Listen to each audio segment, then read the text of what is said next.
Assalamualaikum warahmatullahi wabarakatuh. Selamat sore, salam sejahtera. Saya Rosita Melani Dewi, Kepala Pusat Studi CET ITB Ahmad Dahlan sekaligus Ketua MTCN Muhammadiyah Tobacco Control Network.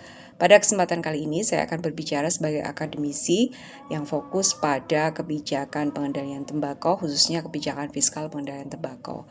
Catatan 2025, saya melihat kita di awal tahun sudah dihadapkan dengan tidak naiknya tarif cukai hasil tembakau dan HJE. Saya melihat ini sebuah sinyal bahwa pemerintah tidak mempertimbangkan kembali jangka panjang atau pengendalian jangka panjang atau social cost, tapi mempertimbangkan penerimaan. Yang kedua, implementasi PP 28 2024 yang mandek di jalan gitu atau hanya tidak ada peraturan turunannya, dan saya melihat bagaimana ketika mau implementasi selalu mempertimbangkan industri. Ini cukup sedih ya bagi kami akademisi, karena ketika kita melihat kesehatan, pendidikan itu hal-hal pokok untuk masyarakat yang tidak perlu mempertimbangkan industri.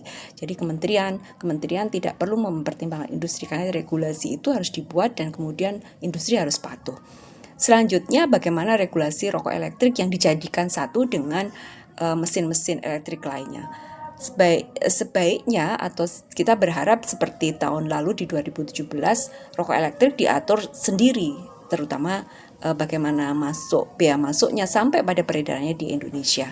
Kemudian selanjutnya bagaimana kita melihat penggunaan DBHJHT di daerah khususnya untuk yang kesehatan itu tidak optimal atau tidak optimal. Kenapa? Kita melihat bahwa petunjuk teknis penggunaan DBHJHT khususnya di kesehatan itu baru muncul di akhir tahun ini. Harusnya ketika 1 bulan atau 2 bulan muncul dari PMK 72 2024 segera ada petunjuk teknis yang itu bisa digunakan, karena PMK itu udah ada untuk penggunaannya untuk mengurangi prevalensi merokok di daerah dan ada kegiatan yang sangat jelas. Nah, itu penting sekali harus disegerakan. Harapannya di 2026 yang pertama, bagaimana kita masih tetap berharap walaupun itu hil yang mustahil, ada kenaikan tarif cukai hasil tembakau dan simplifikasi lahir. Kita tetap berharap itu kita suarakan. Siapa tahu nanti itu menjadi sebuah masukan untuk pemerintah. Yang kedua, prioritas social cost bukan penerimaan. Jadi jangka panjang dan adanya roadmap pengendalian tembakau baik itu dari fiskal maupun non fiskal, sehingga nanti ada acuan yang tetap baik dari yudikatif, eksekutif maupun legislatif untuk pengendalian tembakau. Kemudian bagaimana transparansi, keadilan dan akuntansi atau akuntabilitas ya untuk kepentingan publik, terutama untuk cukai.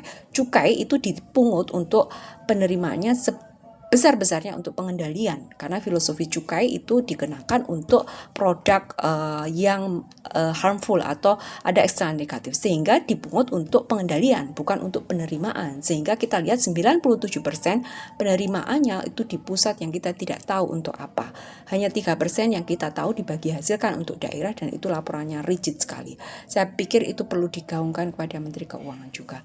Mungkin itu saja harapan kami, masih banyak harapan-harapan lain lagi yang mungkin nanti di lain waktu. Terima kasih. Assalamualaikum warahmatullahi wabarakatuh.